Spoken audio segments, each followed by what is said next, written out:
ಸಂಸ್ಥೆಗಳ ಅಥವಾ ಹಳೆ ಸಂಸ್ಥೆಗಳ ಸಹಪಾಠಿಗಳು.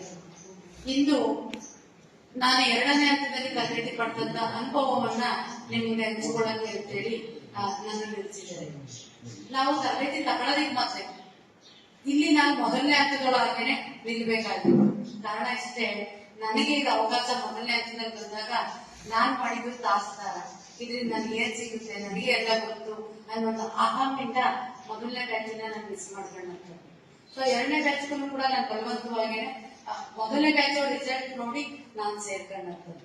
ಯಾಕೆ ನಾನು ಈ ತರ ತಾಸ್ತಾರ ಮಾಡ್ದೆ ಅಂದ್ರೆ, ಸಾಕಷ್ಟು ಬಾರಿ ನಮ್ಮ ಸಂಪನ್ಮೂಲ ವ್ಯಕ್ತಿಗಳು ಗೊತ್ತು 2ನೇ ಬ್ಯಾಚ್ ಅಲ್ಲಿ ನನ್ನ ಸಂಸ್ಥೆಯಿಂದ ಹಲವಾರು ಡಾಕ್ಯುಮೆಂಟ್ಸ್ ಗಳನ್ನ ನಾನು ನಿರ್ವಹಣೆ ಮಾಡ್ತಾ ಇದ್ದೀನಿ. ಸೊ ಇಷ್ಟೇ ಸಾಕು ಅನ್ನುವಂಥದ್ದು ನನ್ನ ತಲೆ ಒಳಗಡೆ ಇದ್ದಂತ. ಸೊ ನಾವ್ 2ನೇ ಬ್ಯಾಚ್ ಹೋದಾಗ ಸಾಕಷ್ಟು ನಾವು ಅಳವಡಿಸ್ಕೊಂಡಿದ್ದೀವೋ ಅದು ಏನೇನು ಅಲ್ಲ ಅನ್ನುವಂಥದ್ದು ನಾವು ತರಬೇತಿಗೆ ಹೋಗಿ ಭಾಗವಹಿಸ್ತಾ ಇದ್ದೇವೆ ನಮಗೆ ಗೊತ್ತಾಗಿದೆ. ನಾವು ತರಬೇತಿಗೆ ಹೋಗೋದಕ್ಕೆ ಮತ್ತೆ ನನ್ನ ಹತ್ರ ಇದ್ದಂಥದ್ದು ಪ್ರೊಸೀಡಿಂಗ್ ಬುಕ್ ಇತ್ತು, ಮೀಟಿಂಗ್ ಪ್ರೊಸೀಡಿಂಗ್ ಬುಕ್ ಇತ್ತು, ATG ಇತ್ತು, CSR ರಿಜಿಸ್ಟ್ರೇಷನ್ ಇತ್ತು, ಅಕೌಂಟ್ ಎಲ್ಲವೂ ಕೂಡ ನಮ್ದು ಆಡಿಟಿಂಗ್ ಆಗ್ತಾ ಇತ್ತು, ಪ್ರತಿ ವರ್ಷ ರಿನ್ಯೂವಲ್ ಆಗ್ತಾ ಇತ್ತು. ನಾನು ಬರೀ ಇಷ್ಟೇ ಸಾಕು ನಾವು ನಮ್ಮ ಸಂಸ್ಥೆನ ಮುಂದುವರ್ಸ್ಕೊಂಡು ಹೋಗೋದಕ್ಕೆ ಅನ್ನುವಂತ ಅಂಧತ್ವದಲ್ಲಿ ನನ್ನ ಸಂಸ್ಥೆನ ನಾನು ಲೀಡ್ ಮಾಡ್ತೇನೆ.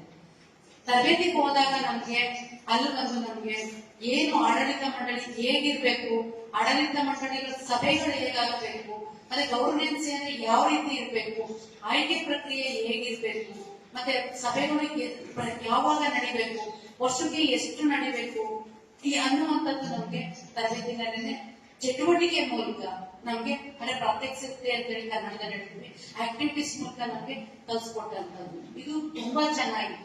ಇದರ ಜೊತೆಗೆ ನಮ್ಗೆ ಇಡಿ ನೇಮಕಾತಿ ಮಾಡ್ಕೊಳ್ಳುವಂತದ್ದು ಹೇಗೆ, ನಮ್ಮ ಕಮಿಟಿ ಮೆಂಬರ್ಸ್ ಗಳಿಗೆ ಅಪಾಯಿಂಟ್ಮೆಂಟ್ ಆರ್ಡರ್ ಕೊಡುವಂತದ್ದು ಹೇಗೆ, CPP ಪಾಲಿಸಿನ ಅಳವಡಿಸ್ಕೊಳ್ಳೋದು ಹೇಗೆ, ಪಾರ್ಸ್ ಪಾಲಿಸಿನ ನಾವು ಹೇಗೆ ಅಳವಡಿಸ್ಕೋಬೇಕು, ಪ್ರತಿಯೊಂದನ್ನು ಕೂಡ ನಮ್ಗೆ ಹೇಳ್ಕೊಟ್ಟಂಥದ್ದು. ಜೊತೆಗೆ ನಮ್ಗೆ ವೋಚರ್ ಸಮೇತ ನಾವು ಹೇಗೆ ನಾವು ಕ್ಯಾಶ್ ಬುಕ್ ನ ಬರೀಬೇಕು, ಅದು ಮೇಂಟೆನೆನ್ಸ್ ಮಾಡೋದು ಹೇಗೆ, ಪೆಟ್ಟಿ ಬುಕ್ಸ್ ಅಂದ್ರೆ ಏನು, ಇವೆಲ್ಲವೂ ಕೂಡ ಎಷ್ಟು ನಮ್ಗೆ ಲಕ್ಷಗಳು ಇರಬೇಕು, ಮತ್ತೆ ಆಚರಣೆ ನಾವು ಇವಾಗ ಕೆಲಸ ಮಾಡ್ತಾ ಇದ್ದೀವಿ, ಸಿಬ್ಬಂದಿಗಳ ಆಚರಣೆ ನಾವಿಟ್ಟಿರದೇ ಇರುವಂತದ್ದು ಇದು, ಮತ್ತೆ ದಾಖಲಾತಿಗಳ ನಿರ್ವಹಣೆ ಹೇಗೆ ನಾವು ಮಾಡ್ಕೋಬೇಕು ಅನ್ನುವಂಥದ್ದು ನಮ್ಗೆ ಗೊತ್ತಾಯ್ತು.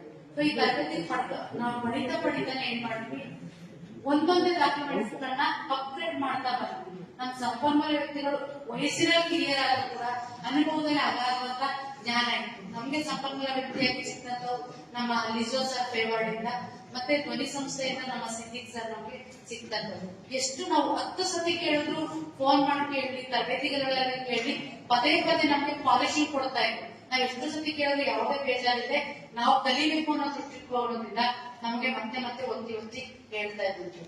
ತರಬೇತಿ ಹೇಗಿತ್ತು ಅಂದ್ರೆ ಹೋಗುವಾಗ ಎಲ್ಲರೂ ಕೂಡ ನಾವು ಹೊಸ ಮುಖಗಳಾಗಿದ್ವಿ. ತರಬೇತಿ ಮುಗಿಯುವಷ್ಟರಲ್ಲಿ ನಾವೆಲ್ಲರೂ ಒಂದೇ ಫ್ಯಾಮಿಲಿ ಮೆಂಬರ್ಸ್ ತರ ಇಡೀ ತರಬೇತಿನಲ್ಲಿದ್ದಂತ ಹೆಣ್ಮಕ್ಳು ಮತ್ತೆ ಗಂಡ್ಮಕ್ಳುಗಳು ಒಂದೇ ಫ್ಯಾಮಿಲಿ ಮೆಂಬರ್ಸ್ ಆಗಿ ನಾವೆಲ್ಲರೂ ಕೂಡ ರೂಪುಗೊಂಡಂಥದ್ದು. ಪ್ರತಿಯೊಬ್ರು ಫೋನ್ ಕಮ್ಯುನಿಕೇಶನ್ ಅಲ್ಲಿ ನೀವು ಮಾಡಿದ್ರ ಅಂತ. ನಾವಿಲ್ಲಿ ಅದ್ಭುತ ಕಾರ್ಯಕ್ರಮ ಪ್ರಾರಂಭ ಆಗ ಮತ್ತೆ ಒಬ್ರು ಮೇಡಮ್ ಕೇಳಿದ್ರು, ಗದಗ ಅವ್ರು ಅನ್ಸಿದೆ, ಅವ್ರು ಕೇಳ್ತಾ ಇದ್ರು, ಮೇಡಮ್ ತುಂಬಾ ಟಫ್ ಇದೆ ಅಂತೆ, ಹೌದಾ ಅಂತ. ನಾನು ಹೇಳ್ದೆ ಒಂದೇ ಮಾತು, ಮೇಡಮ್ ಸೋಮಾರಿ ಆಗಿರೋರು ಎಲ್ರಿಗೂ ಟಫೇ ಇರ್ತದೆ. ನಾವೇನಾದ್ರು ಅಚೀವ್ಮೆಂಟ್ ಮಾಡ್ಬೇಕು ಅಥವಾ ಸಕ್ರಿಯವಾಗಿ ನಾವು ಮಾಡ್ಬೇಕಂದ್ರೆ ಏನಿಲ್ಲ, ಈಸಿ ಇದೆ. ಮೇಡಮ್ ಹೇಳಿಲ್ಲ, ನಾನು ಈ ವರ್ಡ್ ನಾವು ಬಳಸಿದೆ, ಪಾಪ ಅವ್ರೇನು ಬೇಜಾರು, ಯಾಕೆ ಸೋಮಾರಿ ಅಂತ ಹೇಳ್ತಾರೆ, 24 ಗಂಟೆ ಕೊಟ್ಟರು ಮಾಡಕ್ ಆಸಕ್ತಿ ಇಲ್ಲದೆ ಇದ್ರೆ ಅವ್ರು ಏನು ಮಾಡಕ್ಕಾಗಲ್ಲ. ಈಗ ನಮ್ಮ ಬ್ಯಾಚಲ್ಲಿ ಎಷ್ಟೊಂದು ಜನ ಎಗ್ರಿಕಲ್ಚರ್ ನಾವ್ ಎಷ್ಟು ಜನ ತರಬೇತಿ ತಗೊಂಡ್ವಿ, ತುಂಬಾ ಹೈ ಆಕ್ಟಿವಿಟೀಸ್ ಇರೋರೆ ಈ ಸರ್ಟಿಫಿಕೇಟ್ ನ ಕ್ಲಿಯರ್ ಮಾಡ್ಕೊಂಡು ಸರ್ಟಿಫಿಕೇಟ್ ಪಡ್ಕೊಳ್ಳಕ್ಕೆ ಬರ್ಲಿಲ್ಲ. ಇದು ದೊಡ್ಡ ಸಂಗತಿ. ಆಕ್ಟಿವ್ ಇದ್ದವ್ರೆಲ್ಲರೂ ಮಾಡೋದಕ್ಕಾಗಲ್ಲ. ದಾಹ ಇರ್ಬೇಕು, ಕಲಿಕೆಯ ದಾಹ ಇರ್ಬೇಕು, ಯಶಸ್ಸಿನ ಬೆನ್ನೇನು ಹೊರಟವರಾಗಿರ್ಬೇಕು, ಅವರು ಮಾತ್ರ ಈ ತರಬೇತಿನ ಪೂರ್ಣಗೊಳಿಸ್ಕೊಳ್ಳೋದಕ್ಕೆ ಅವಕಾಶ ಇದೆ ಅಂತ ಹೇಳ್ತಾ, ನೀವೆಲ್ಲರೂ ಕೂಡ ಹೊಸ ಮುಖಗಳು ಬಂದಿದ್ದೀರಾ. ನಿಮ್ ಸಂಸ್ಥೆನ ಕೇವಲ ಕಮರ್ಷಿಯಲ್ ಸಂಸ್ಥೆಗಳಾಗಿ ನೋಡದೆ ನಮ್ಮ ಹಿರಿಯ ಅಧಿಕಾರಿಗಳು ನಮಗೆ ಹೆಸರಲ್ಲಿ ಪರಿಚಯ, ಅವ್ರ ಮುಂದೆ ನೀವೆಲ್ಲರೂ ಗೊತ್ತಿದ್ದೀರಾ, ನಾವು ಕೂಡ ಇದ್ದೀವಿ.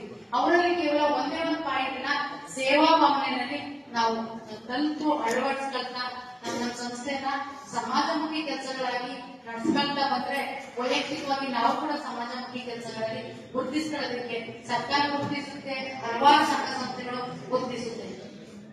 ಯಾವತ್ತೂ ಕೂಡ ಪ್ರಶಸ್ತಿಗಳು ಇದ್ದೇ ಓಡೋದ್ ಬೇಡ.